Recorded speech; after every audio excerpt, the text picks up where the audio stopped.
In this video, we're going to go through planes of section. Our goal is to be able to use appropriate plane of sections to create a specified view of an organ or organism. Planes of section will tie in nicely with directional terms, as we'll see that some of them produce halves that reference directional terms like superior and inferior, anterior and posterior. A plane of section is basically a cut that goes through the body.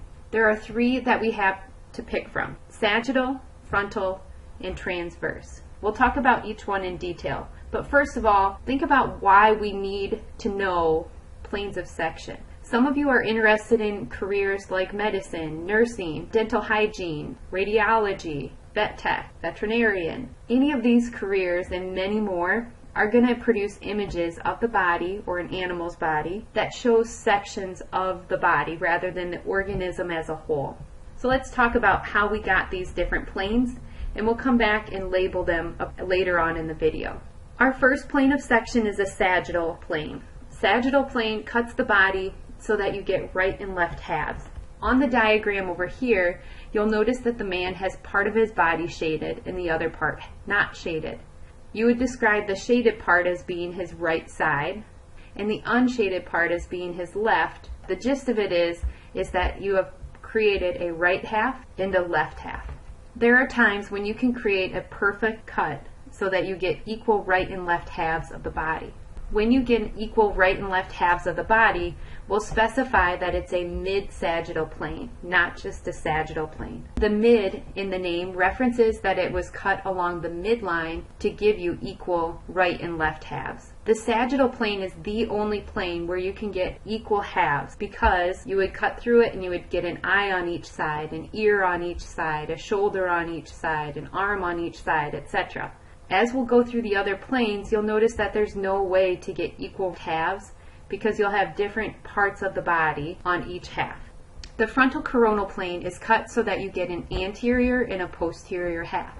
This one's difficult to draw, so you might not be able to sketch a perfect frontal coronal plane, but part of the name references the Spanish word for crown, so you can picture that the frontal coronal plane is starting at the crown of the head and going down towards the feet so that you get an anterior half that's shaded and a posterior half that's unshaded. As I mentioned before, there's no way to get directly equal front and back halves because you have different things, like the gluteal region is only on the posterior half. There's nothing on the anterior half to make up that mass.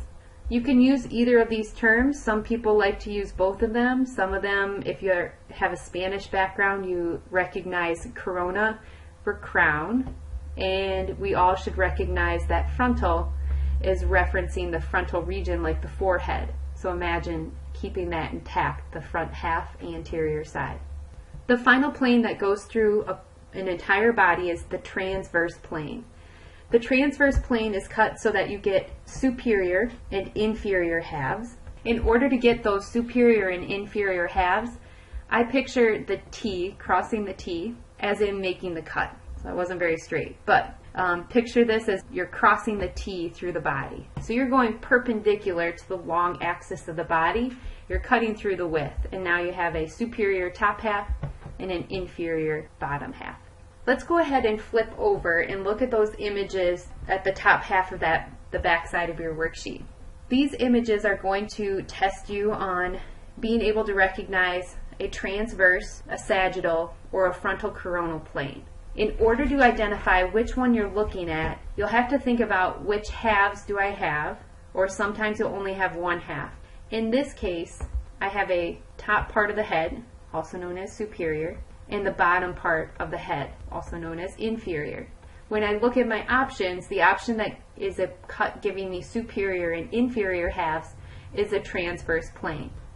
In this image, I can make out labels saying things like the liver and the stomach, the outline of a vertebrae, there's muscle. So I know that I'm looking down into the body cavity. If I'm looking down into the body cavity, I'm looking inferiorly. So this is an inferior portion of the body. I cannot see the superior half. That's been taken away. Just like before, in order to get an inferior half, the body had been cut like a T so that I can look at the inferior half. In this image, I can make out the outline of the face or the silhouette. This is a right or a left half of the body. Since I'm looking at right or left, that means that it must be a sagittal plane. Building off of this, if you have a background in psychology or just basic knowledge of the brain, you'll recognize this white swoop of material is called the corpus callosum. This is a very nice example of a mid-sagittal plane. So it is specifically mid-sagittal, but until we get further into the organ systems, you don't really need to know that it is mid-sagittal. The last image is that of lungs with some blood vessels and airways connected to it. These lungs would fit directly into your body. So imagine me on the other side of the computer screen. It'd be as if the front half of my body had been cut away so that you could see the full structure of both lungs together. The heart would have normally sat right in here, and you're looking at the posterior half of the lungs. Since I'm talking about anterior, the front side of my body being shaved away, and looking at the posterior, that means this is a frontal or coronal plane. Alright, so now you have an example of each of the three sections going through the entire body.